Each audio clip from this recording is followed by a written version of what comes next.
Good morning, campers. Welcome to Camp Haplet, a Percy Jackson Reelong podcast. I'm your host, Zach. And I'm B. And this week we read Chapter 16.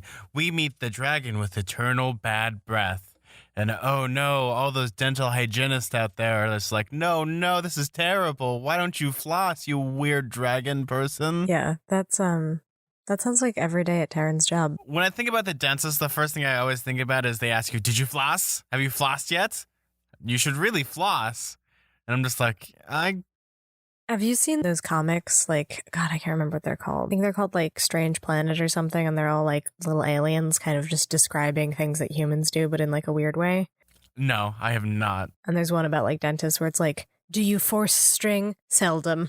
Well, the only one that I think I remember, if it is from that one, is the one for Thanksgiving. They do what to a turkey? They shove their hand in what place? What? Huh? I'll send it to you after the show. It's, yeah, that's just every day. My sister asking if people floss, and then they're like, Yeah. no, I don't. But pretty much this is a bombshell of a chapter. We have a nice twist at the end. Ooh-wee-oo. Oh God, yeah. There's a big plot twist at the end. Well, not really a plot twist, but like sort of a stinger. Yeah, it just sort of ends on this weird cliffhanger. I don't think I predicted that. Well, we'll get into that. It's one of those chapter titles that is kind of literal because they do meet a dragon, and it does have bad breath. Well, yes, because when you think about a dragon, it's either they have like bad breath or they're gonna melt your face off like Raiders of the Lost Ark. Yeah, apparently dragons have bad breath, and they eat eucalyptus to make it better. But it doesn't help. Doesn't help at all. The eucalyptus, it does nothing. Doesn't eucalyptus also like make you high? That's why all like the koalas are like, really pieced out on the top of the trees. Like, yeah, man, loving this eucalyptus. B, if I ever knew what being high was like, I possibly could tell you, but because I don't condone being high with eucalyptus leaves, same as how I'm not in the know with like... No, that's like probably a bad thing for humans to do, but I think that that's the case. That's why like koalas are so like slow moving. Well, you gotta think about this. Like, people do like stupid things like, hey, let's see if we can get high off eucalyptus, or like, hey, let's get high off this jet fuel. Let's get down with the uranium. Like, that stuff is like, I'm good. Thank you, though. Well, I think that the only reason that koalas can eat eucalyptus is they have like these really like forceful teeth that can like mash up the leaves, because like most animals can't really eat eucalyptus on its own. No, it's usually used in like oils and like most products, like, or cough drops. Or cough drops, yes, for sickly medicine. But yeah, I really did enjoy this chapter a lot, like rereading it. There's a lot of little elements to it that kind of make up a little episode of like a show that's like, I'd like to say like on the Sci-Fi Channel, where you have like, oh, they go to Annabeth's dad's house, then they go and fight the dragon, and then there's the kind of stinger twist at the end with Atlas. We have a little bit of like, it could have been easily broken into 2 chapters, and like, we go visit an old biplane, or Annabeth's dad's kind of weirdly awesome. And then we have the chapter where we meet the dragon of eternal breath. Yeah, that's true. There's like a lot going on. I mean, I feel like as these books progress, that kind of has been more of the formula with chapters. There's usually at least 2 major plot points that happen per chapter, because there's a lot to get through, because there's more plot that has been established that you need to like acknowledge, There's like all the stuff going on with Kronos. There's all the stuff that's happening with like the main plot of this specific book with like the general and the stirring and all of that stuff. Then there's like, saving Annabeth and Artemis. There's just like a lot to address, not to mention the whole like nitty gritty of the actual heroes traversing across the country to try and do all of these things. So I feel like it would just be like weirdly truncated if each chapter just focused on one of those things. Well, now it's a little different, because in the first book, it's more like black and white. There's only like really like 3 branching plot points, and that is Percy Jackson got to get the lightning bolt. Percy Jackson wants to save his mom. And pretty much, Grover and Annabeth are there, and they have their own separate things, but they kind of tie into each other almost. There isn't really much branching. Oh yeah, the first book especially is way more simplistic plot-wise, because they don't really introduce even all the Chrono stuff until last book. Well, yeah, because in the first book, it's trying to introduce what the stakes are. The second book... Yeah, you just see... kind of like redoes all that stuff, and then in the third book, it's kind of like, these are the stakes, and now they're getting bigger. Because obviously in the 4th and 5th book, the 5th book would most likely be where the stakes are the highest and their characters would probably be at the lowest they can possibly be. But we're getting into that with, I think I consider this book kind of being like the denouement almost of we're getting up to the rising action. Yeah, it's the rising action. Yeah, like I get that sense. Like the stakes are getting higher. We're meeting more characters. We're finding out more complicated, fraught things about each character that we meet. Like they all seem to have some sort of like shocking history to some extent. Like there's, I mean, like last chapter we reveal the whole thing about how Talia is destined to like, you know, sacrifice this animal, and that's like why she's the one who's going to bring forth the end of the world, basically, and like all this stuff. I feel like almost every chapter there's this new kind of shocking thing you find out. Like, oh, we find out at the end of this chapter something about Zoe's past. And a few chapters before that, we find out about Nico and Bianca and like their past and how they were like trapped in the Lotus Hotel for like way longer than they realized. Like all this stuff keeps getting revealed from all these new characters that were introduced. Now, that's not a bad thing, especially in a third book in a series where you need to start adjusting to things and also explaining things. Because in the first book, you don't really know the characters all that much. Second one, you're familiar with them. They don't have to do the backtracking of explaining all the characters only within the first couple chapters. Now we're pretty much well established. We know what Percy does. We know who, his characteristics and his quirks. We know who Annabeth is. We know who she is and her quirks. We know Grover, who he is and his quirks. And when you introduce new characters, it's kind of like you either need to introduce them and have like shocking twists or things that make them pretty much like we fall in love with the first original trio. So if you're going to add new characters, you need to fall in love with the new characters very quickly, or it just becomes like, why do I care about them? I care more about Percy, Grover, and Annabeth than I do about Bianca, Zoe, and Thalia. Well, you also need to like give them a backstory too. So I think that that's why there seems to be a lot of chapters in this book that are just like truth bombs about like specific weird histories of these characters that we're being introduced to. Like there's a reason that they're doing that to kind of add more, I guess, pathos to like their story, because otherwise they're just like these random characters that appear. Like you have to like understand their motivation. So I don't think that at all, because now that we're getting into a more of a book series where it's near the end, the author, Rick Riordan's trying to make it have that hook so kids keep reading a chapter and chapters and chapters. Well, there's that too, for sure. Because there's a thing that R.L. Stein does where every chapter ends on a cliffhanger, very much like what Rick Riordan's doing. Yeah. But that's deliberate. He definitely does that a lot. Yeah, because it's a deliberate thing that R.L. Stein's doing. I got to get kids reading my books and having a plot twist at every second chapter, or because sometimes it's first chapter, second chapter, there isn't really a plot twist, or a jump or a cliffhanger chapter and all these things. Here it's a little different. Every chapter seems to be ending with like a musical sting and a cliffhanger now. Yeah, seriously, every chapter. And I don't think that's annoying, but like... I think it's interesting. I haven't found it to wear thin yet. I do think that it does what it's trying to do, which is like get you to want to read the next chapter, which is particularly difficult for me as someone who's like forced to read it chapter by chapter every week. So I think I'm like acutely aware of how the cliffhanger chapters make you want to read the next chapter, because I do, and then I can't until we do the episode. Yeah, that's one of the one drawbacks, but even with this book, it's like there's still like the idea of I really, really just want to keep reading these books, and that's a great thing, because there's some books where you just read a chapter and you know what? I'm not really feeling this book all that much. And you could just stop. Yeah. But at least with these books, there's enough like twisty, turny roads that it actually works. And it doesn't annoy me. The only thing that's actually annoyed me through this book so far has been the, we don't have time to explain anything. We don't, what is this? And for me as a person that's like, I really just want. Yeah, they do that a lot. That's fair. I do think that that's maybe used a bit too much. For me as like an author, or me as like a writer, or me as like the actual just person reading a book, the most important thing is that when I see a character that doesn't make sense or they want to fill in the pieces, they could just say, explain, or just like, hey, could you fill me in on this? I know we don't have that much time, but at least we have enough time to explain things. It's just in this chapter that Percy realizes what hero Zoe was talking about, which, I mean, I think you even explained it in that episode that when we discussed it, like the dream that he has and everything, and like the hero that betrays her.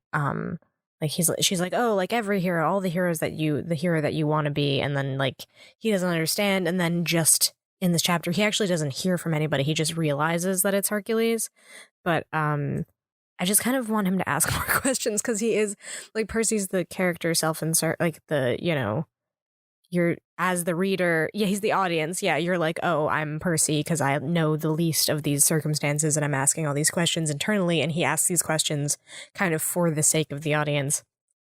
So when he does a bad job of that, it's very frustrating. Like when he is like, I felt dumb and I didn't know what Greek myth they were referring to. And instead of asking about it, I said nothing. And it's like, I feel like that's like artificial drama that's being created where like he could just say something because I thought he was friends with these people and trusted them. Well, that's just a thing about bad writing in general when it comes to characters that you're supposed to know something and our main insert character doesn't. That's why we have main insert characters that are the audience, because if you're thrown into a world and you know diddly squat, you need a character like, hey, could you explain this to me, or doing something, because then the reader understands it. That's why there's some books and games. Like I was just replaying through Gears of War 4, and that game annoys me because how the storytelling is it's all like, oh, 25 years later, but we're not going to explain a single lick of anything because obviously all the characters know about it. So there's like a scene where they're talking about, yeah, it's like, oh, what happened at Settlement 2, Settlement 2, Settlement 2. And then it's like, I just want a character to come in that has no idea what that means and be like, yeah. And it's annoying because when you have a series where you love something, you're not doing your job properly. That's why The Force Awakens, I think this is all like rumor, but they pretty much said just write a script and we'll fill it in the sequel. And they had all these like loose ends, which a lot of them get tightened. And yes, The Last Jedi is kind of bad, but at least they answered some questions and kind of had like people actually ask questions, because as a species, how we've evolved is because we've asked questions and adapted to stupid situations. Right, like because of we're social animals. Yeah, that I mean, like that's the thing is, I think Percy does a really good job of being that self-insert character for the first two books, but maybe it's just because there's so many questions that arise in this book that like maybe it is realistic that he wouldn't ask all of the questions that he thinks because he's like embarrassed, like, oh, at this juncture, how long I've been a hero slash whatever demigod going to Camp Half-Blood, I should know more stuff about this and I don't, so I'm like not gonna ask about it out of shame. Well, like in the first book he kind of had more of an excuse to ask those kinds of things because he was literally new and he didn't know anything, basically had just found out that he was a demigod. So I don't know, I do get frustrated by that. Well, that's because the author, no offense to Rick Riordan, the first two books you're trying to establish everything. And then once you get to the third book, like you just assume all the people that are reading it know everything, rather than just being like, okay, this character, obviously he's going to grow as a character, but at least he'd still ask questions in a life or death situation. But I don't know. It's like one of those weird characteristic things where, you know, as time goes on, an example is in Harry Potter. The first three Harry Potter books is where Harry's asking all these questions, and afterwards he kind of like shuts up. And all the other characters explain everything, and it's kind of annoying. Right, they just explain everything without him asking. Yeah, it's annoying, and it's not that it's bad like writing; it's just lazy writing. There's a much different thing between like writing something bad and writing something just really lazy. I get the sense that Rick Riordan does it in this book because if every question that Percy had was immediately asked and then answered, there wouldn't be a lot of dramatic tension, which is fair, I think. It feels a little bit forced sometimes, but I do understand why he does it, because otherwise he'd be like, and what about that? And who's your dad? And like whatever. He would just ask like really overt direct questions and then we would find them out and we wouldn't get like these kind of plot twisty endings where it's just like, wait a second, you were in the Lotus Hotel for years and you're older than I thought, or wait a second, your dad is Atlas. Like all of this stuff wouldn't be as shocking if he just like casually asked and then was answered immediately. See, this is like the literary equivalent of like a Jack in the Box. Like you want all these questions as you're like turning like the lever. Like, I wonder what's gonna happen, but I know it's gonna happen. And then all of a sudden, like a boxing glove comes out of the Jack in the Box and punches you in the face. Like, this is a plot twist. And you're like, oh, my face, but I want to keep reading. So you put the boxing glove back into the box and start doing it all over again. That's every chapter almost. That's every chapter. Yeah. I mean, I still really enjoy this book. I just, yeah, I agree with the whole, like, we don't have time to say something has been used a lot, or the I've been too embarrassed to ask something. Like, those two have been, like, really leaned on in this specific book that, I don't know. I can't tell if I'm getting sick of it yet. Maybe I am. I think rereading it in slow, like you have been, like realizing like kind of like the cracks just a little bit. But I think that might actually be a problem with outlining from Rick Riordan. Not like it's not a huge issue, but it's just something that he falls back on like a crutch because it's easier to do stuff like that than to actually explain things because you understand his idea. Like, okay, he has like Yeah. this branch because he's obviously an outline writer. He has like these branches. Oh, I want to make Yeah. Zoe related to. He like plots everything out and then figures out how to do that. Yeah. Yeah, And the thing is though, is like, yeah, he's kind of like, I really, when you're looking at it, like, obviously there's like great twists, like, oh, Atlas is actually the father of Zoe. Like, that's obviously a plot point that he wanted. Same as with, oh, I really want to put Annabeth's dad in the thing, except that we'll get to that when that happens because there was some part that really annoyed me almost, but that might have been from the child about her dad. back, not from her dad, but from Annabeth's perspective almost. And we'll get to it. What I guess one point I was going to say is like, it's kind of what you were talking about. We have been reading this way slower than any human in the world would ever read a Percy Jackson book. Like, no one is reading a chapter a week. Like, that's crazy. Like, they're incredibly short chapters. I could have finished this book in an afternoon. Do you know what I'm saying? Like, it's not a long read. So I don't even necessarily think it's like a flaw in the writing sometimes when it feels like you're not learning things fast enough, because we aren't learning things fast enough, but that might just be a function of how slow we're reading it. So maybe the way I'm thinking about this is because obviously we are reading it super slowly, but when you're thinking about how Rick Riordan's like writing it, it's almost like the faster you read these books, the more like it kind of smooths over the problems with it like that, with having the interruption. Like you get interrupted, but then you get the answer in the next chapter. But because we read like a week, we're like, oh my God, just explain it, please. But obviously it's going to be explained in the next chapter. Just explain it. Yeah, exactly. Because it feels more frustrating. If I were to reread these books, and I might do that when we're done with just this series, with the Percy Jackson series, and I could just sit down and read them in, a couple days, I will probably like them better for multiple reasons. One of which is I'm more familiar with these characters, so I'm like more affectionate towards them. But another one would probably be, I think, like the speed at which I would read them would make it feel like less agonizing when I didn't understand what was going on. It felt like the plot was intentionally trying to hide things from me in a way that was like kind of this like manufactured drama or whatever. Yeah, it's one of those little things like we are nitpickers, but also we're trying to provide the constructive criticism or just talk about it in a way that we can actually talk about it critically. Because the thing that I've noticed as a trend is that in a lot of reviews now, people summarize things rather than like talking about them and comparing, contrasting, and what really works, rather than just summarizing the story and not really reviewing it, if that makes any sense. Like I've watched plenty of video essays where people just talk about the story. It's like, well, you're talking about it, but you're not reviewing it. No, I know what you mean. Oh no, this is a fantastic series. Like if people get that off, like, yeah, what is the point of you talking about it? What are you getting at? Yeah, I mean, we sound super nitpicky, but at the same time, I like the series. I've really learned to like it a lot. Yeah, exactly. So as critical as we sometimes sound, that's just kind of inherent in like the nitty gritty way in which we're looking at it. But I like have really grown to care about this series and these characters. And I mean, I just saw the Lightning Thief musical yesterday, and it really struck me that I was like, oh wow, I'm like really invested in these characters, and I know their characterization really well. So it was kind of funny that I used to consider myself like so ill-equipped to understand this story, or like, oh, I didn't grow up with it, I don't have like the same affection that people have for it. And I mean, I'm maybe not at that level yet where I'm just like the biggest like fan in the world, because I remember like standing there amongst all the fans, like waiting for people to sign their playbill and stuff. And I was like, oh, I'm not like as freaking out about this as everyone else. But at the same time, I was very excited to see these characters like being adapted in that way. So that sort of like marks to me that I was like, oh, I guess I really am like invested in this story in a way that I didn't necessarily anticipate. Well, for me, it's a little different because I consider Percy, Annabeth, and Grover like my friends in this weird metaphysical way of, because I've read all their books. Well, you grew up with it though, right?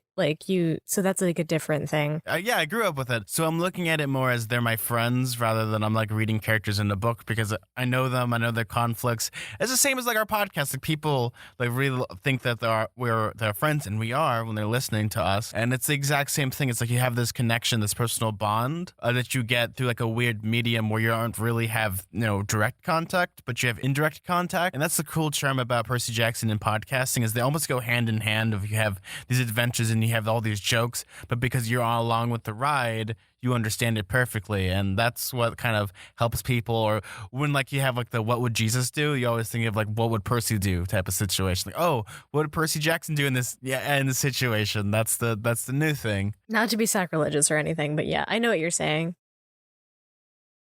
Yeah, I really like these books a lot. I'm like looking forward to seeing how this book ends, actually. What chapter? We're on chapter 16 now. Well, I guess chapter 17. So we're getting there. We're about 75% done with this book. I'm interested to see where this goes. I mean, you know where it goes. Yes, I'm so interested to see where this goes. And why don't we start kicking it off with Percy Jackson and the gang are driving. They're like, oh no, we gotta get rid of Bessie. We gotta lighten the load a little bit. We have a cow of a problem. Ay caramba. Yeah, well, cow serpent, I guess, right? That's what she is, a cow serpent. Kind of a weird combination of animals. Yes, it's a cow. Oh, well, it's a cow OC. This is my cow. It's half serpent, half cow. Half cow, half serpent, all friend. I already made the lame joke already where it's lactose intolerant. So, yeah, this is when we find out that apparently God, how do you say this word? The something Taurus. I'm just gonna call it the sea cow. The sea cow, yeah. Ophiotaurus. Ophiotaurus.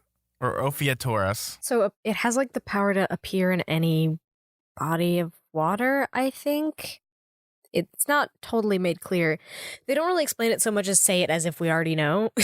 But I guess it's kind of obvious because it keeps popping up in the water in places where it shouldn't. Like, how did you travel this far? See, there's like awkward places where that would like happen. Like Percy Jackson, like, I really got to go to the restroom and goes to like a gas. Oh God, then it pops up. Yeah, a gas station. And it's like moo. Like, oh my God, Bessie, I need to go to the restroom really quick. Moo. I think they specify body of water though, don't they? Could be a big toilet. So that's a body of water. Has to be really big though. I mean, it's not like he's not going to appear out of like a novelty size like solo cup where he looks into it and there's like a really small Bessie. Imagine someone washing their hands and then just like out of like the drain, just like a cow's head just like pops out. That would be kind of horrifying. I just think of like the joke that they have in Ant-Man and the Wasp with Stanley's cameo. Like, the 60s were fun, but now I'm paying for it. Yeah, so this is interesting because now we find out that Grover is not going to be with them for the rest of the quest, which I wasn't expecting, but he volunteers as tribute. Well, his purpose is to guide them there. That was his whole purpose. He's not going to go fisticuffs with Atlas. Like, that's kind of a given. Yeah, when it comes to fights, Grover usually isn't that,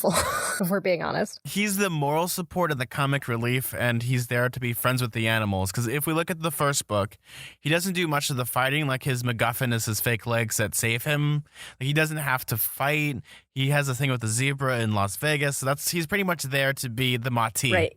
He talks to animals, basically. That's his, like, main helpful thing. And that's, in this case, he basically goes, well, I'm the only one who can talk to the Ophiotaurus because I speak, like, this weird ancient animal language that, like, literally no one else speaks. So I'll go with it and lead it back to Camp Half-Blood so that way Chiron can help it get to Mount Olympus and be safe. Because it's important that it's protected, because otherwise if it gets sacrificed, then, the whole end of the world, basically. And, Talia has already been kind of weirdly tempted to do that, which I found kind of shocking. And we addressed that a little bit in this chapter, but a little bit. There's like a brief mention. Yeah, a little bit. She kind of like lies a little bit because we'll get to it.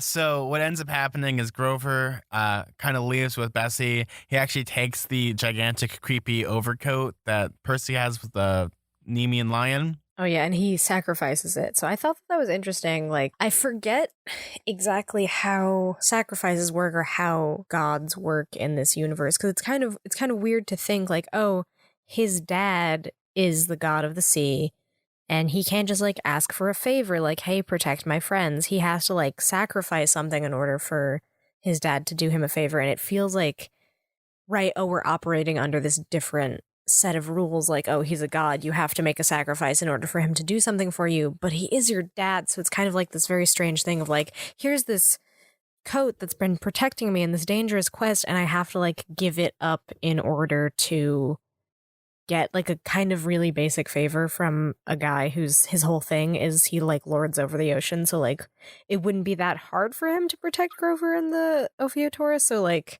I found that to be kind of annoying. So the way I'm about to break this down is kind of like you just have to understand this in your head is that when we're thinking about ancient Greek stuff, there's a lot of things like ancient Greek culture. Like the Odyssey is pretty much the whole baseline of the whole thing is the reason why Odysseus gets stuck. It's because he doesn't sacrifice something to Poseidon because, you know, it's not like a weird thing. It's like, oh, you're my son, so I can give you. It's a rule. It's not like. It's like a rule. I'm sure Poseidon would have done it anyways, but because, you know, there's these ancient laws that can't really be broken. It's like Southern hospitality or like the idea of like breaking of the bread. Like if, you know, you break bread in someone's house. No, I understand. Typically, they won't kill you or you have salt with them.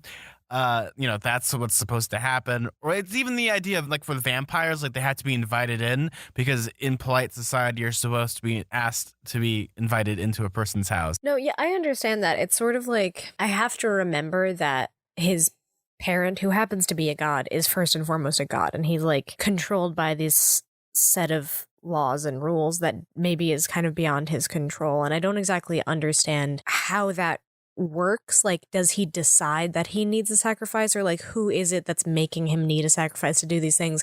They don't really make that clear, but I just kind of have to divorce myself from the idea that he's just like Percy's dad, and if Percy says, hey, can you protect my friends, like can he just do that? But it's like hard to know exactly how much control Poseidon has over how much he helps. So it's also one of those things where there's no such thing as favoritism among the gods. Like, I mean, even in the process, even in the prophecy, you know, right, a child will fall by their father's or parents' hand. And pretty much it's the same thing. Like all the gods are like looking at this quest right now. And, you know, Poseidon can't really give favoritism to Percy, same as how Zeus can't give favoritism to Thalia, or even, I guess, Atlas can't give favoritism to Zoe. It's one of those hard dramatic things where it's just if a god is to solve all your problems, what's the point of going on a quest? And you need to have like the eye for the eye type of like Byzantine philosophy. I guess it's more like a Roman philosophy, like eye for an eye. Yeah, I guess. Where you need to give something up to get something in return. For some reason, I'm thinking about like that, like Byzantine. There might be some like motto that's similar. Oh, that's the Hammurabi Code, I think, right? Yes. But it's like the ancient law of like Babylon of like, you know, you steal something, you get your hand taken away. Kind of like that. I don't actually know where Hammurabi was based out of, like some sort of ancient culture, but I don't remember who. Yeah, I mean, obviously it's weird because this is like YA, but then they're using like these ancient customs that are kind of like harsh and barbaric to some extent. So it's like you're saying like the eye for an eye thing. So sometimes I do feel a little bit uncomfortable with like the way that these parents, I mean, they're gods, but they're also parents, treat their kids. I mean, that's kind of maybe the crux of like a lot of the conflict in this story, right? That's why Luke is the way he is because he's like, the gods don't care about us. They just, you know, use us and then send us on these arbitrary quests. They pretty much use us and they send us on reruns of quests from the past, but because the history repeats itself. Exactly, that aren't even important necessarily. And then they like, you know, scar you for life, but it doesn't matter because like you're just supposed to go on the quest for the sake of going on the quest. Like there's a lot of these arbitrary rules. I'm starting to sound a lot like Luke. I'm a Luke apologist in some ways. Like I totally. Oh no, don't be a Luke apologist. I mean, he's an effing monster. I know he's a terrible person, and he's a real mess. He looks like a Nazi. I hate him. But I understand why he hates the gods so much. I don't agree with the Titans, obviously, but I like get their sort of bitterness towards their parents. Well, there's always that kind of like bitterness and resentment. We actually see something of that similar to this. And let's kind of like transition a little bit towards that. And that is, you know, like, oh no, we have to get towards the Golden Gate Park or wherever we need to go. And it's like, we have to be there by sundown, but we don't have enough time to actually get there. And Thalia's like, wait a second, I know a guy. And it like cuts to pretty much Annabeth's dad's house. And it's like one of the most comedic things. Yeah, it kind of jump cuts. You just immediately are there. They don't really describe how they get there. I was reminded of Captain America: Civil War, where they have the exact same thing with how they introduce Spider-Man, and it's like, oh, we need some more extra people, and Tony's like, I know somebody, and then it cuts to New York City, and everyone starts cheering because they know Spider-Man's coming. Mhm. It's the exact same kind of thing, where it's just a hard cut, and they're going to somewhere because they know help, and it's already was set up earlier in the book because Annabeth was talking about her dad and all them moving to San Francisco, so it's almost perfect. Right, so that was sort of like a plot point that they're bringing back finally. Well, yes, and we finally get more exposition, but also the most important thing is this is our first time that we see a parent that isn't Sally Jackson of a child of a god. This is the very first interaction we've had. That's true. Yeah. Yeah, He's a mortal parent. that isn't as But he knows obviously everything, which is kind of interesting because I forget sometimes, like, oh yeah, they can talk to mortals if they're like the spouse of a god because they already know, especially like having a child with Athena. That must have been like really awkward. It's like, so you had a head baby? Oh, this is real weird and awkward. Yeah. So this is interesting. The family dynamic that they show kind of feels a little dismissive of Annabeth's behavior in the earlier books. Did you find that? Like, they're just like, yep, seemed like a nice home. Like, I don't understand why she was so trepidatious to come home, or like said, oh, like my stepmom doesn't like me, or my stepdad is so worried about me, or like my actual dad is so worried about me. I don't know where that came from. See, that's the problem that I have. See, this is the problem that I have, and I'm about to go on a rant about this and how I think Annabeth is she's perceiving it in a negative light because all she cares about is almost herself, just a little, just a tiny bit, and she forgets to realize there's like a bigger picture because the reason why her stepmom doesn't like I'm going to use like quotation marks, doesn't like her is because, who puts her family in danger.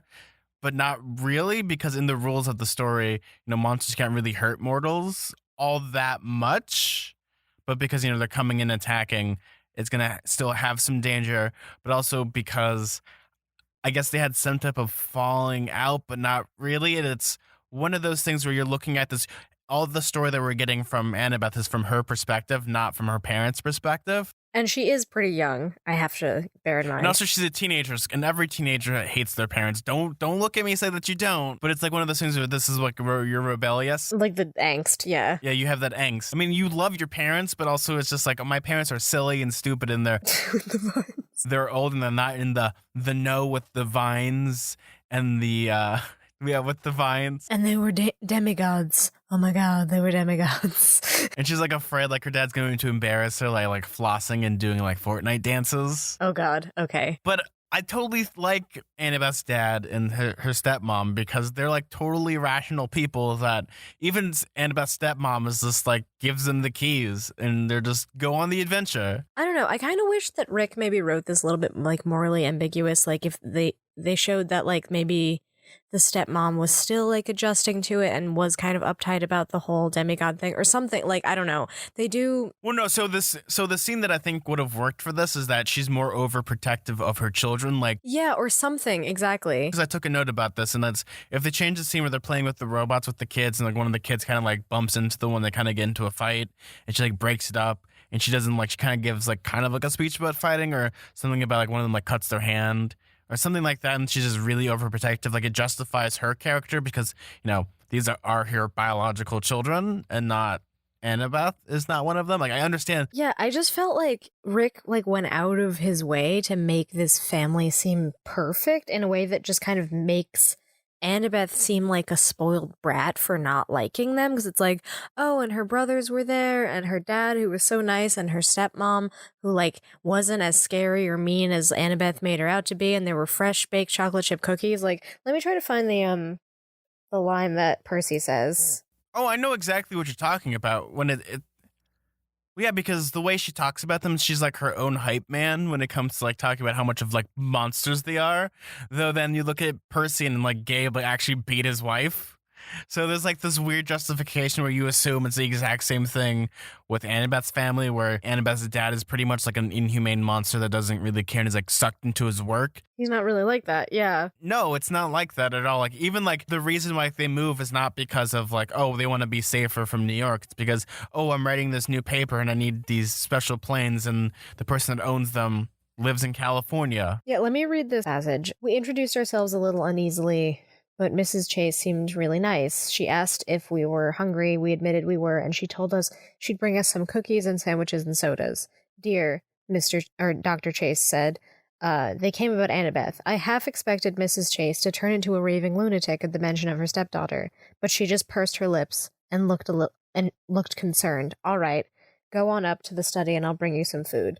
Like she's is shown as so rational. So like, what is the problem? There is no problem because again, Annabeth is kind of like she's a teenager, so obviously the way she perceives her parents. I guess, but I feel like the way that this is written really dismisses everything about Annabeth, and I think that that's like, I don't know, that kind of retroactively makes Annabeth look really bad in a way that like kind of makes you lose a little bit of empathy for her. I would have liked it more if they showed a kind of more morally ambiguous, like complicated situation at home where like they loved her, but it was complicated and they still worried about her or whatever.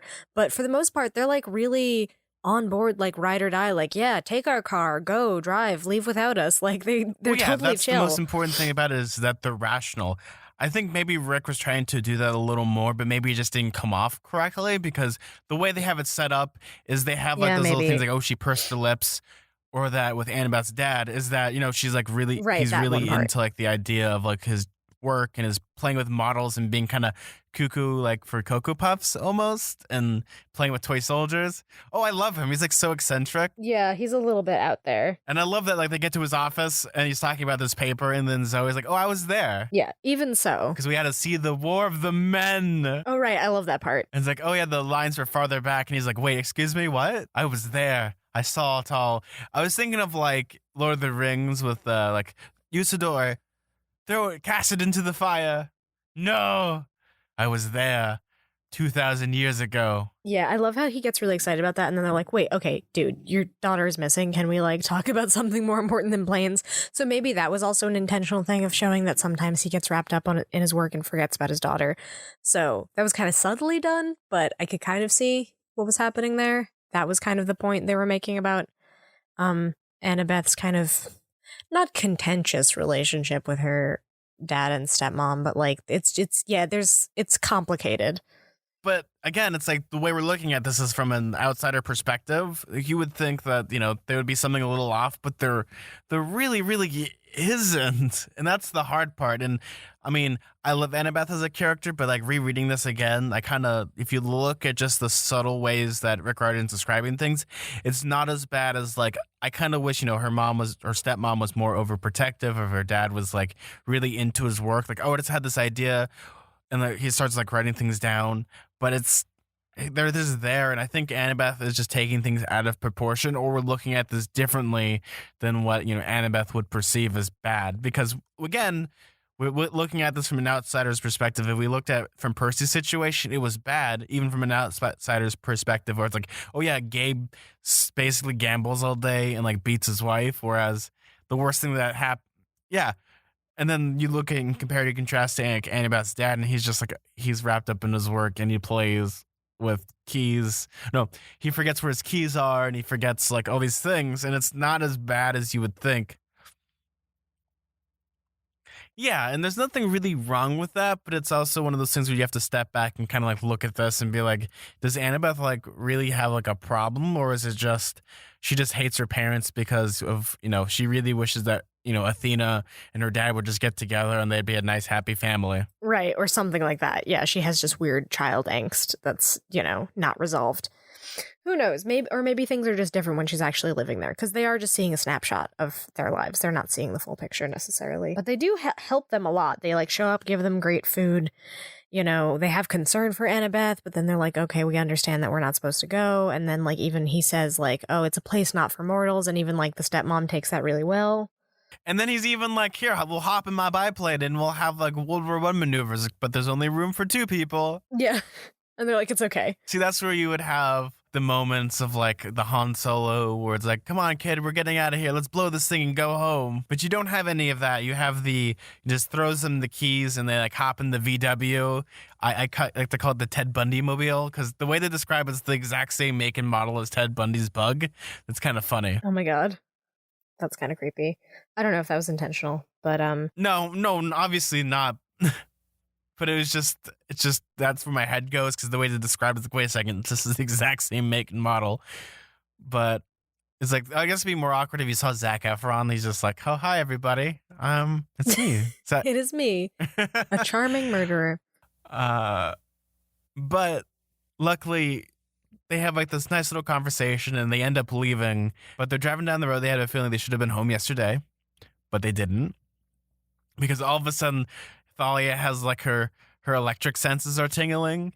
And it's like, everyone get out of the car now as a lightning bolt blows up the car. Yeah, what was that? I don't even know. I think it's Kronos or someone trying to frame Zeus into making Talia feel like she's not appreciated somehow because of like the oracle, like, oh, like be, killed by your parent or whatever it says. I think it's probably that. I don't think it was actually Zeus. That doesn't really track for me. I don't know why he would do that, but who knows? Well, there's maybe some method to his madness. I mean, he did probably watch Thalia hesitate when it's like, kill Bessie. And like, oh no, this is bad.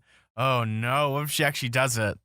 Might as well take her out before. Oh, so like that would like save the world somehow if like he killed Talia? I guess, maybe, but that's...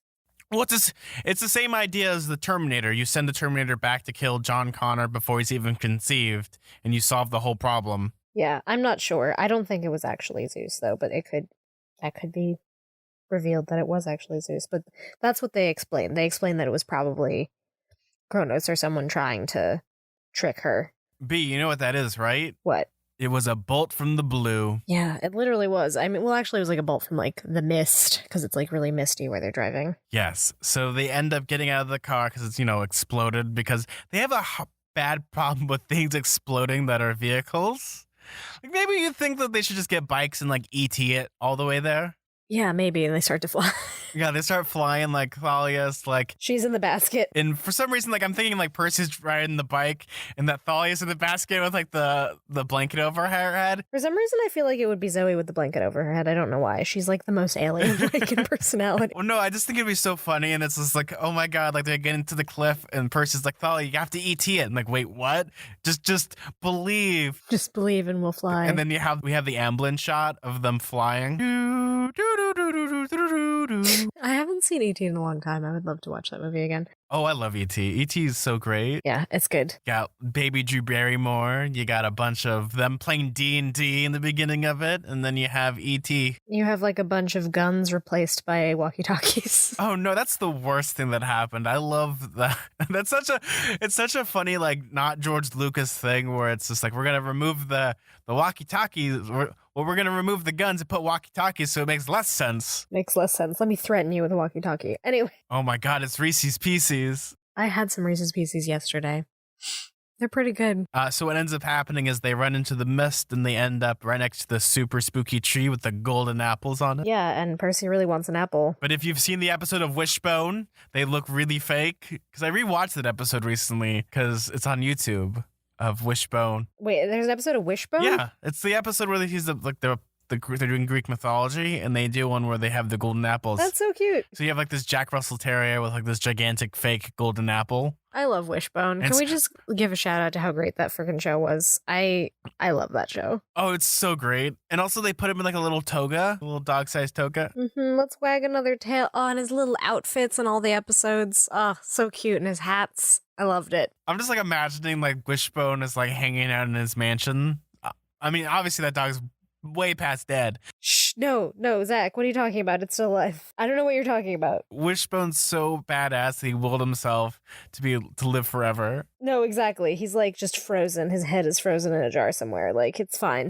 That's even worse. That's scarier. He'll be reanimated. That's true. Imagining his head floating in a jar is actually really distressing. It's fine. He's like a mecha dog now. I'm about to say that's the best way. We have Cyber Wishbone, so we can have like, what is it? Like Sherlock in the 23rd century type of situation. I loved that show. I feel like that show is my origin story because it's about dogs and books, and here I am, just obsessed with both. Yep.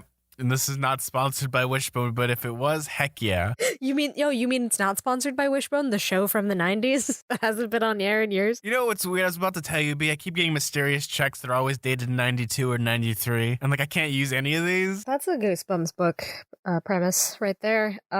Anyway, so it probably wasn't Zeus. That's my personal opinion, but who knows? Yeah, who knows? Maybe it was Zeus, maybe it was Kronos, or maybe it was Luke. Bum, bum, bum. But so they get to this tree and all of a sudden they see all these beautiful women come out. That look like Zoe, yeah. And they all look like Zoe. And you're just like, oh no. And I love how cold they are. They're pretty much like, we don't see a sister here. We only see 3 demigods and a hunter of Artemis. Yeah, they're just like, you're not my sister, which is like, ooh, way to be really cold. They completely don't care about Zoe. Uh-huh. You're dead to me. You're dead. Yeah, it grows. Yeah. And even this is where Zoe starts to her dead heart starts to beat again. It's like the Grinch where her heart starts growing. Love, the roast beast. What is this? Feelings. A smelly smell that smells smelly. But yeah, and all of a sudden they start hearing a rustling sound. And they smell something that smells super gross. It has the equivalent of the super smell. I used to date a girl. This is how I know this frame of reference, where she would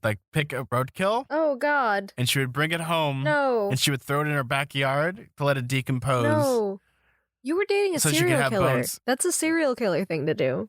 She was nice-ish. Okay. Wednesday Addams, was that her name? No, I don't want to give the name of who she is, but... No, I hope not. She had Angel in her last name. Oh my God, that's so gross. It's like the person on Tumblr who was stealing bones from a graveyard. Do you remember that? Oh, I know exactly about that. And then she would sell it on her Etsy account. Oh God. We live in the worst timeline. Anyway. No, but she was nice, not to say anything bad about her. Actually, she's studying to be a forensic psychologist. Okay, well that sort of makes sense.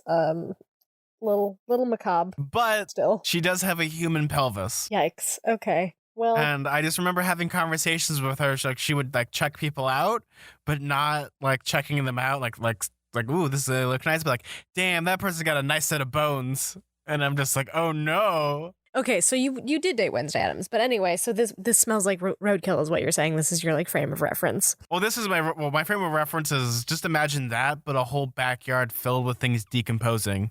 Oh my God, that sounds so horrible. Wait, and her parents let her do this? Oh, she lived alone. How? She made enough money to live alone. Murdering people? No, I'm joking. Oh, yes, that's what she was. Actually, that was her scheme. She was actually a Black Widow. She, she got, a bunch of old... Actually, this is all alleged.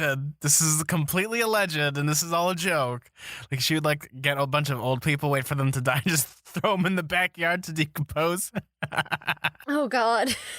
This is getting really dark. Anyway, just to say that this is a metaphor for how smelly the smell smells. Well, yeah, it's so, if you've ever smelled something that's dead, it's disgusting. I think we took the very long way to say it smells disgusting, and if you smelt this, you would die. Just imagine this 10,000 times over, and the eucalyptus does nothing. It smells disgusting, but also it's covered up by eucalyptus because of the eucalyptus trees. Yeah, when you're thinking, okay, so here's my thing that I love thinking about is because I like dragons and I like fantasy stuff.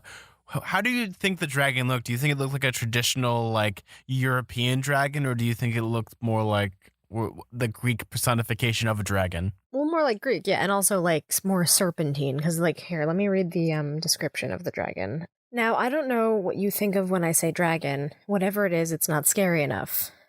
The serpent's body was as thick as a booster rocket, glinting with coppery scales. He had more heads than I could count, as if 100 deadly pythons had been fused together. He appeared to be asleep. The head lay curled in a big spaghetti-like mound on the grass, all eyes closed. Yikes. Horrifying. Because I like Greek dragons because they look pretty much like gigantic flame noodles. Yeah, gigantic flame noodles. No, that's what they are. European dragons are cool. Chinese dragons are amazing. Like freaking Falcor from the Neverending Story is the greatest dragon ever put to screen. Well, he's essentially a puppy. He has the puppy face. I think there's a theme park in Germany. I think it's Doi Movie Land. I might be saying that completely wrong, and I'm sure any of our German listeners like, what the heck are you talking about?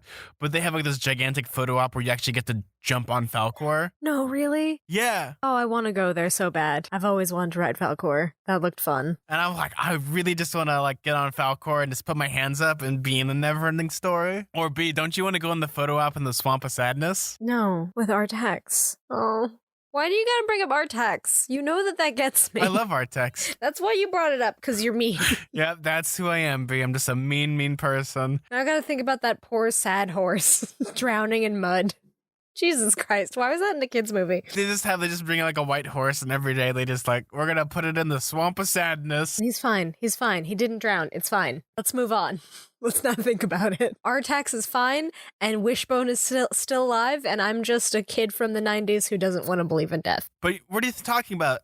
Artax actually went to Percy Jackson. He's just a white majestic horse that lives on a farm now. I mean, Bastion did wish everyone comes back into existence. You would think that he'd wish for Artax. B, you know what the most important words that get me through the 90s are? What? World is a vampire, dun-dun-dun-dun-dun-dun, sent to drain. Wait, what is that? Smashing Pumpkins. I didn't really listen to Smashing Pumpkins. Because it's more of a California thing. Yeah, so pretty much this dragon wakes up because Zoe starts yelling for its name because it's like, if you're not going to let us pass and you're going to kill us, this dragon is my fur baby and I love it. And it's my majestic flame noodle. My scale baby. My scale baby. And like wakes up and Zoe is like, hey boy, you remember me? Do you still like the lamb meat? I remember that. Yeah, that was like a lot of nerve, honestly, for her to just be like, Lady, wake up. Come on, dragon that might murder me. Let's go. And then like they kind of, her sisters look at her like, why? Why did you do?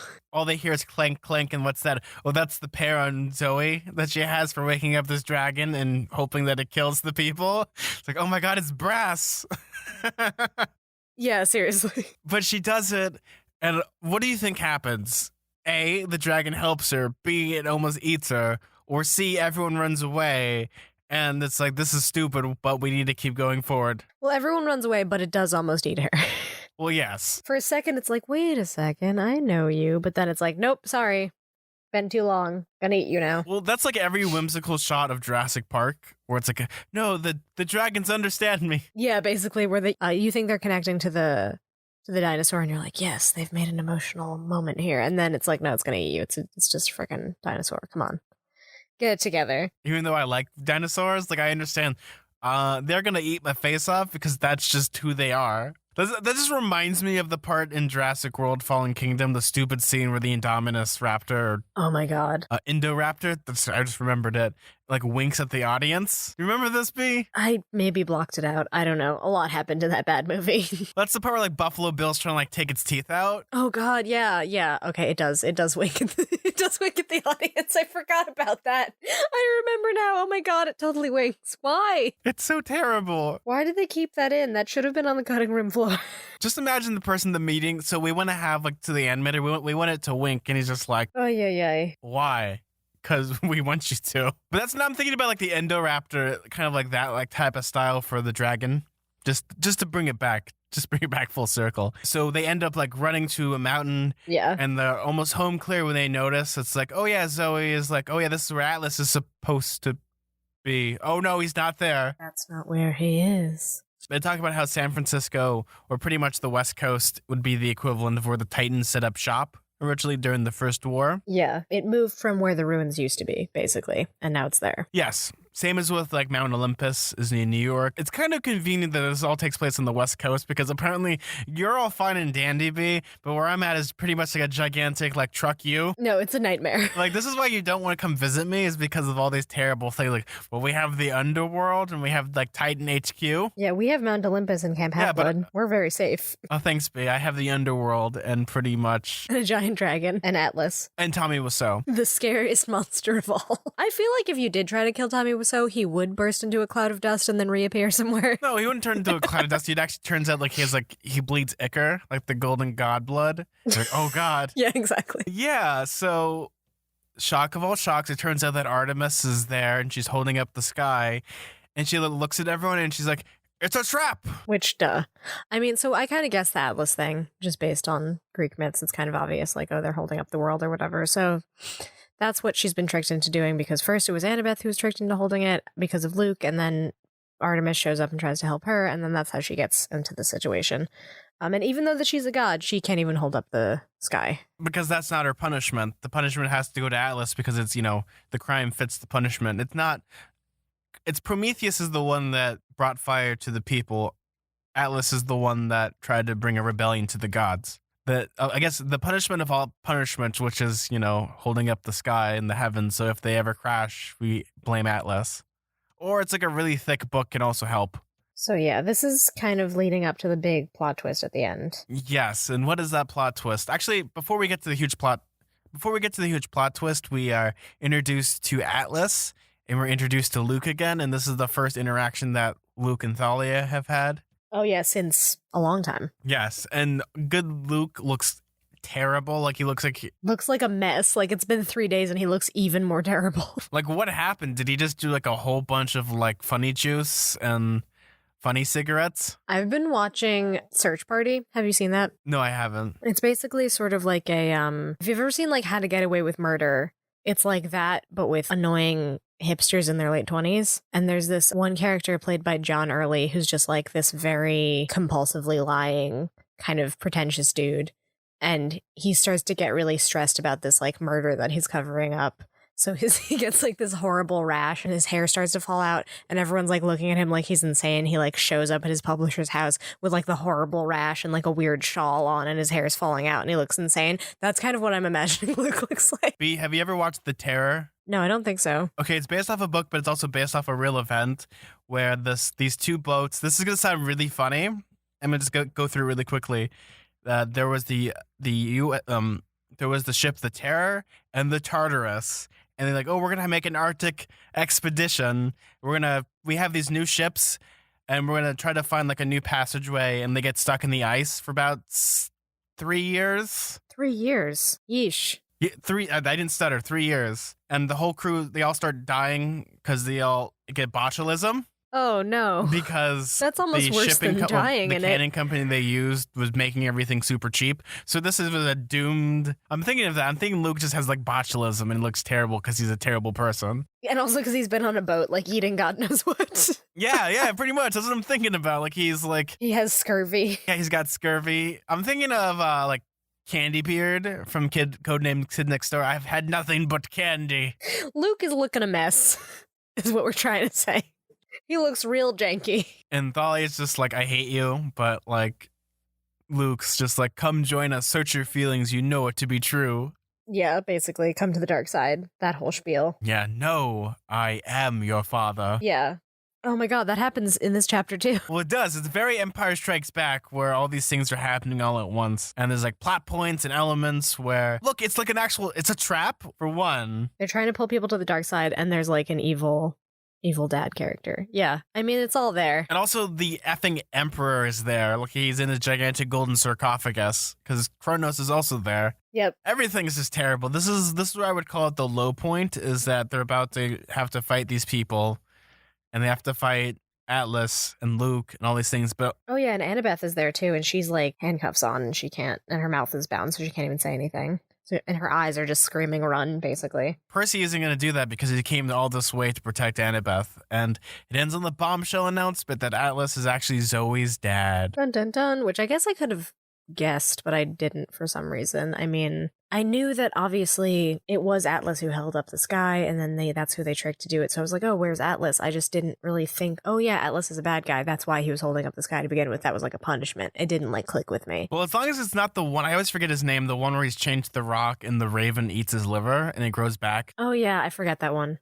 I can't remember the name of it, but like, if you think about it, Greek punishments are terrible. Oh yeah, they're really barbaric. Well, there's that one, and also just think about like the German fairy tales and how like creepy they are. Frick Rider did like a German folklore book series. It's like, well, yes, and they threw the witch in the oven, and Percy Jackson was like, well, Prometheus. Prometheus is the one who's bound to a rock, and an eagle swoops down and eats his liver. Okay, so that is Prometheus. Thank you. Sorry, I knew that would drive our listeners crazy if I didn't look it up. See, there's like so many punishments, and you forget like the person. It's one of those things that ends up happening. Like we'll talk about it and be like, oh yeah, that's cool. I remember this. But we're talking about like 15 years ago when I read these stories for the first time. Yeah, so Alice is her dad, which is like, I mean, that's kind of how the chapter ends, really, is they're kind of at their lowest point. I mean, Luke looks a mess, but he's technically has power over them because he has Annabeth, and there's no way that they can really get to her. I mean, there's probably going to be a fight in the next chapter, but I don't exactly know what's going to happen. The general is there. The general is revealed to be Atlas. It's the same thing, basically. So that's who we've been referring to all this time. So that's like kind of a double plot twist. The general is Atlas, and Atlas is her father. Yeah, it kind of just like really ends on a cliffhanger. There really isn't any even indication that a fight is going to start right that second. Like we just find out about Zoe's dad. Luke is there acting like a little sniveling garbage man that he is. Now I'm imagining him as an actual garbage man. They call me the trash man. Take out all the trash. So B, now here's the $1 million question. What is the name of the next chapter? Okay, so name of the next chapter is chapter 17. I put on a few million extra pounds. What do you think is going to happen?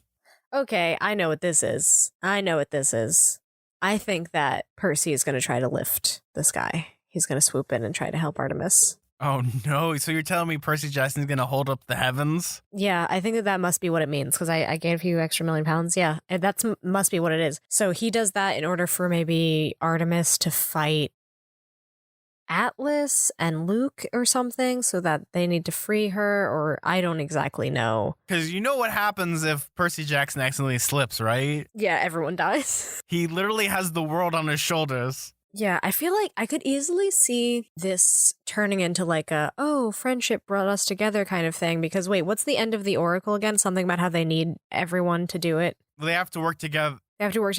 I think they're all going to have to lift the sky. I think that's the point. I think the point is going to be they need everyone to work for them to prevail. Oh, they're all going to have like the Guardians of the Galaxy shot where they all start holding hands, but they're all lifting the world on its shoulders. Oh, man. Mm-hmm. Or like the end of Halloween Town 1, where they all hold hands and hum, and then they kill Calabar. Or they don't kill him, they just sort of make him fly away. There's no deaths in that kind of Disney movie, but yeah.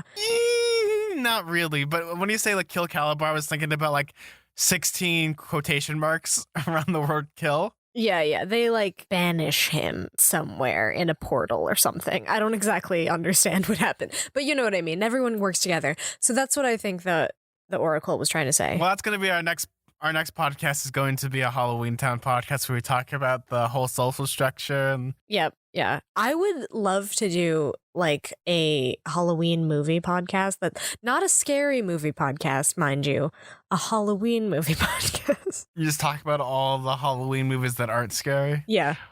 Oh no, then you have to have me and Sarah on, but we have to be drinking heavily. Yeah, drinking heavily and just like making headcanons about Gwen. Well, it isn't even that. We'll get to that. We're talking about like ridiculous things about like, so like, how does like the sewage treatment plant work if like there's all candy everywhere? Like, oh man, that must be like a terrible job. Yeah, let's not think too hard about how wizards get rid of their excrement, because then we're cycling into J.K. Rowling territory quite quickly. Well, J.K. Rowling's just funny because she's like, I like how that's now a meme now. It's just like J.K. Rowling says something. It's like, it's the greatest meme. It's real funny. I like how we are almost done with this episode, and we really just needed to roast J.K. one more time. Just really part of our brand to roast her.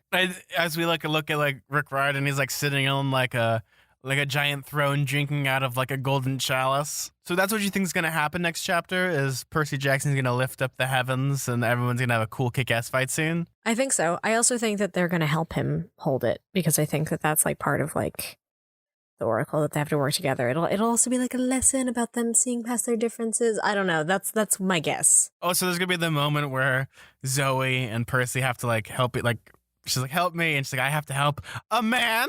And they're like, "No, a friend." Oh man. Oh no. Like in Lord of the Rings. Not the beard. Yeah. Yeah. So I think that that's what's gonna happen, is them fighting side by side with a friend. Well, I'm excited to see what's going to happen next chapter, and we'll find out soon. I'm excited. I have a vague idea, but other than that, who knows what's going to happen with Atlas and with Luke. I mean, Luke is going to probably stick around for a while, at least until the last book. I think. Well, I'm excited. You're excited. We're all excited. I think all our listeners are excited because we're getting towards the end of this book. We are. We're getting there. How many chapters are in this book? So B, there actually is just 20 chapters, and we are going to be going on chapter 17. Okay. We're getting there. We're super getting there. We're already on 17. Yeah, we're almost done. We're like, you said 75%, but we're closer to the end than that. Yeah, 17 out of 20. We're almost there. I don't know what percent that actually is because I can't do math. Well, that's what it says on my Kindle right now. It's about 75%. So I read this book digitally so I can actually take down notes and jokes. But B, are you ready to listen to some awesome messages? Because we actually got a whole MP4 message from a listener. Oh, we did? Yes, we did. We'll do that one first. So we got one from Esther. Are you ready to hear this, B? Yeah. Hey guys, my name is Esther. I'm from Sweden. I wrote an email to you about a year ago when I first discovered this podcast. And I just want to tell you now how much I appreciate it. You are really funny and I've learned so much about literature and child literature and things like that. I never thought I'd know or notice in these books. So I really wanted to tell you now how much I appreciate your podcast.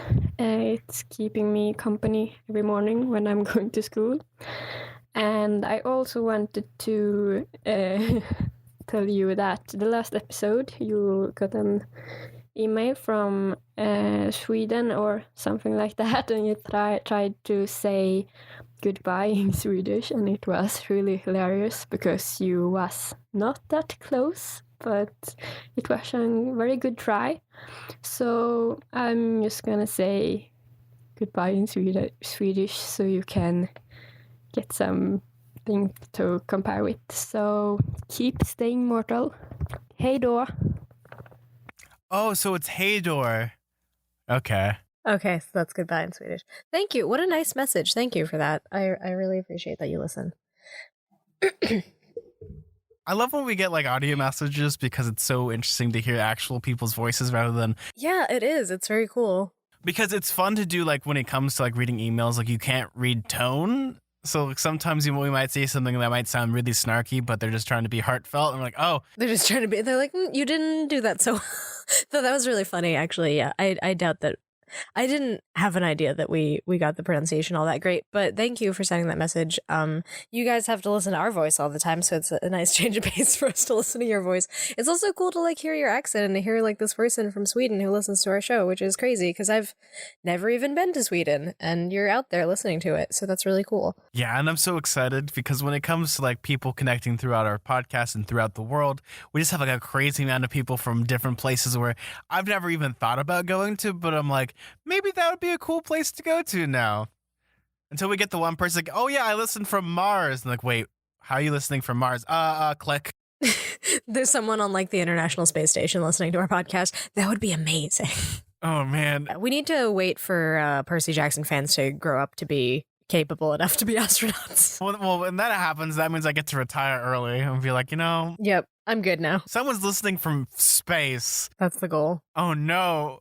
That means I get a space email. Like Xenon Girl of the 21st Century. Sorry, I just had to reference one more Disney Channel original movie. It's in my contract. What are you talking about? I like Z3 all that much. Not the first one. The first one's kind of bad. Z3 is the best out of all. I honestly couldn't differentiate between the plot of any of them. I don't really remember what happens in any of them. I just remember the silver vests. Silver vests, that's the fashion of today, B. Yep. I know everyone now looks like hot potatoes because everyone wears pretty much tinfoil. So what other messages did we get? We got an email that says the best podcast, exclamation point, exclamation point, exclamation point, exclamation point. From Stella, who says, Dear Radio Camp Half-Blood team, I love the podcast so much. It's so interesting how you totally take down the plot bit by bit and examine it. It's very thoughtful. How even if you don't particularly like a part, you don't criticize it, you talk about it. I'm very grateful to you. B, I love how hilarious you are. It makes it even better that you don't know what's going to happen. I believe that it makes you more open to thoughts and ideas. Zach, it's so cool that you appear on every show. Love from Stella. I love how both of our names are spelled different. Yeah, no, there's nothing wrong with that. And I love that it's great I'm on every show. You're on every show. That would be really funny if it was just me just trying to figure out what was happening. I mean, I'm sure that some people would find a kick out of that, but just imagine like the emails you get.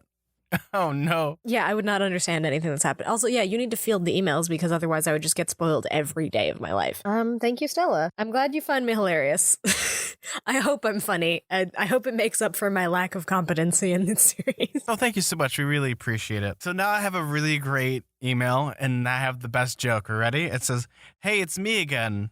And the person that sent us the email is from Hello Darkness. I guess that's our old friend. "Hey guys, it's Joy again. Since emailing you guys a week ago, I finally caught up to the podcast. Yay! I mentioned before how great Zack is not at spoiling for B. And wow, what a time to not spoil. Oh, B, you don't know how much it pains me. If I knew you in real life, probably would have spoiled the whole thing by now. You're lucky to have a good friend like Zack. I can't help but have a big grin when Zack purposely lets something spill or is misguiding B because they don't know yet. Anyways, I really wanted to talk about Bianca, but then I realized I would be spoiling a lot of that storyline. So I'm not just going to keep my mouth shut so Zack doesn't have to redact everything.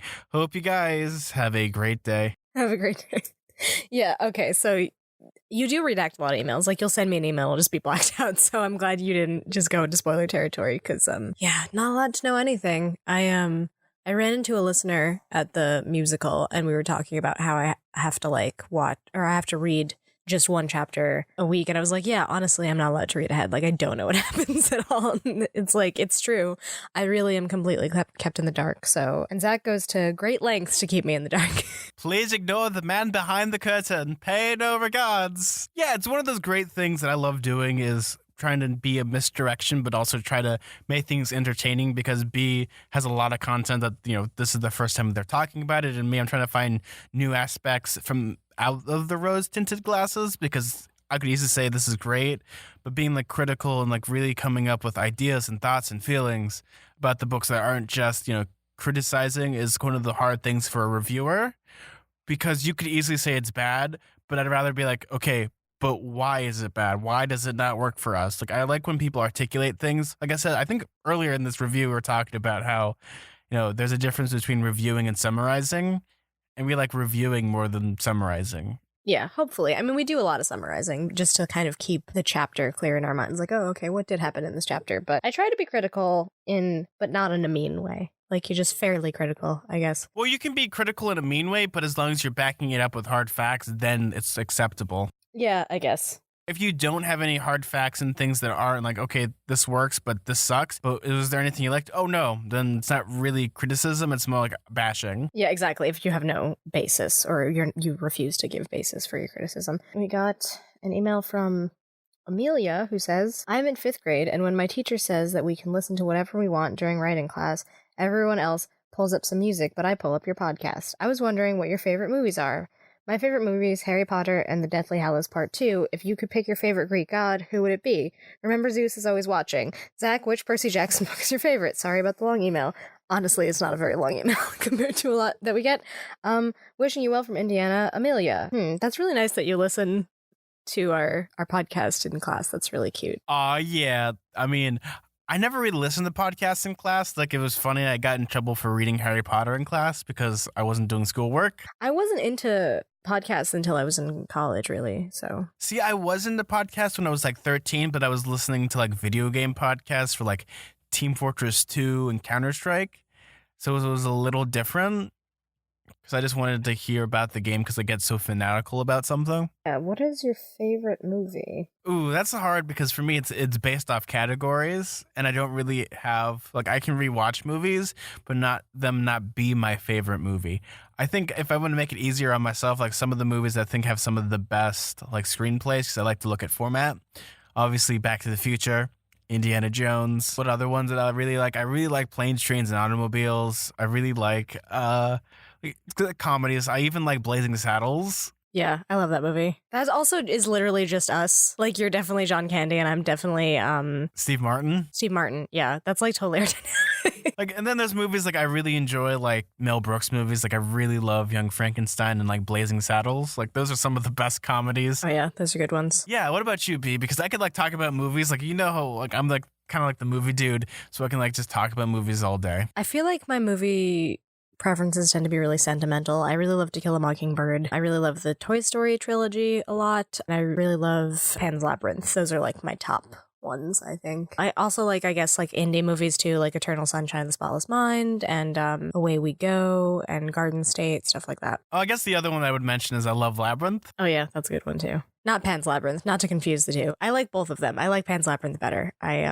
like that it uses fairy tale motifs a lot, but it like has a darker theme to it. Guillermo del Toro is just great. Those are just a few. A lot of those aren't really appropriate for you to watch if you're in 5th grade, though I'm pretty sure I definitely did watch Pan's Labyrinth when I was in 5th grade, but I don't recommend it. Well, that's because you're like a quirky emo kid. It's like, yeah, this is so deep. And yeah. No, my mom just like left the IFC channel on all the time, and I watched like movies that were not appropriate, just like not good. Oh yeah, and it asked you your favorite Percy Jackson book. I think we've answered this a few times. Oh yeah, no, it's Titan's Curse. It's this one. It's this one, yeah. And then I don't have one yet, obviously, because I'm still reading them. But I like this one a lot. This might be my favorite so far. So I can't base my opinion off of the other ones yet, but I like this one a lot of all the new characters. Well, yeah, I love all the new characters and all the dynamics, and also we get to go to the Hoover Dam. Yeah, I do like the Hoover Dam. I like my dams and I like my Hoovers. It's true. You do like the Hoover Dam. Wait, is that all the messages we got? I don't think we actually have any more messages, B, but we do have plenty of iTunes reviews. So the first one that we got is from Wildfire SD, and it says, it's kind of like, I don't know if this is a criticism or a review. That's the hard part about this, because there's no such thing as tone. It sounds like very defensive. It does, doesn't it? And no offense to the person, but it's like, we don't have tone, so it's like, are you ready for this? Do you want me to read this as a Valley Girl? Because I feel like this would be a Valley Girl accent. Oh my god, like so barf. FYI, read all of the Percy Jackson books. But it's a 5-star review. But it's a 5-star review. I don't understand what this means. There's so much mystery in this review. Like, we're not like making fun of the review, but this is the review we have, and it's like almost comedy. I can't really understand what it means. There's nothing wrong with that, and thank you. I appreciate the 5-star review, but it's confusing. It's like the show's about us reading the books, not reading them all at once and talking about them. Because it's a show of self-discovery and learning rather than, oh my god, we love this part, this is awesome. Because we remember the part about Bianca. Oh my god, why about Bianca? Oh my god, what about this? What about that? What about this? Oh, Bianca, Percy, Annabeth, OTPs, ships. No, we're not talking about that. Yeah, I don't know. I mean, you gave us a 5-star review, so like, thanks. I guess. I don't know. Our next review is from Happy Camper. That says, the best show. This show is interesting, inquisitive, and really fun to listen. I love B and Zach. Oh, I think this is the person who emailed us because they spelled our names the same. I love B and Zach, and how B knows nothing and Zach knows it all. It's so kind that he doesn't spoil it for her. Oh, this is the best show. Happy Camper. Thanks. This iTunes review certainly made us happy campers when we read it. That's not how you spell my name. Yeah, thank you. That's very sweet. Thank you so much. Like I said before, it's a lot of fun to like read these books and not spoil B, because it's kind of like, you know, do unto yourself what you do to others. Kind of like if I wanted to spoil books, it's like a jerky thing to do, especially if someone's like really getting into it, because you could spend like days reading a book and then someone spoils something for you and it's not cool. Unless it's Snape kills Dumbledore, because I think that's still hilarious. We just all know that one. Because once you have like a theme park, like spoilers kind of go out the window at that point. Like you can't go to a theme park and be not spoiled. So we do have one more, being it's just greater than 3, so a heart emoji. Zack and B's podcast is like one of the best things, where if you don't try it out, you're going to live the rest of your life feeling like something is missing. Seriously, this podcast is amazing. What a nice review. That's such an incredibly nice review. Thank you. Thank you so much. Yeah, it's always a lot of fun to like get things like that where it's just like, if you're not listening to this, you're missing out. This is like a great podcast that makes us feel like really great when we have people that want to like take the time to like send us reviews and stuff, because it really means that, you know, people like are listening and, you know, they take the time out of the day to totally like send us a message and do all these things, or send us a voicemail. Like, I love that. It's always the great things about our community is being able to like talk to you guys and you guys can talk to us, because it's not like one of those things where it's like we just like talking to ourselves and we're just terribly weird people. No, we love talking to everybody, and it's great to have that connection with every single one of you because you're all our friends. And I think that's everything. Yes, it is. We do have a new Patreon subscriber, so we got to give him a nice big old shout out. So we have a nice Patreon subscriber who's donated $10, and his name is Henry Chong. Thank you so much, Henry. Thank you. Thanks to you guys. So yeah, we have a few Patreon patrons now, a couple $10 a month friends. So I'm going to be sending out those pins soon, hopefully before I have surgery this week. I'm going to figure it out, you guys. I'm going to get your addresses and mail out the pins. I'm probably going to post a picture on Twitter with the design so everybody knows what they're getting. And yeah, thank you again to all of our Patreon patrons. Yes, that's super exciting. I'm so happy that we get Patreon patrons and they help keep the lights on. And we can afford things like editors, or we can have, if we need to have extra space, because actually hosting a podcast is kind of a little bit of money.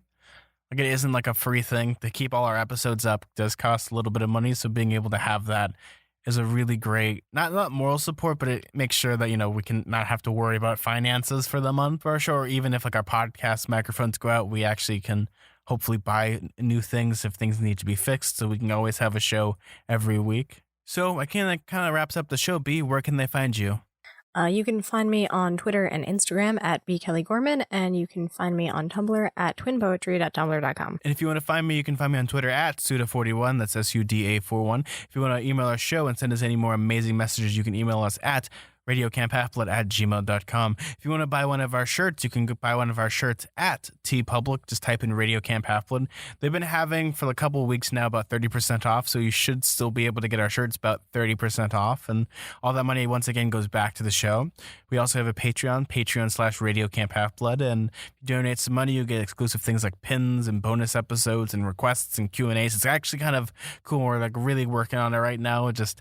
We all got new jobs and life got in the way, but we're getting right back to it and we really appreciate it. Well, I think that's everything, B. Yep, I think that's it. Well, I'm Zach. I'm B. And keep staying mortal. Bye. Bye, guys.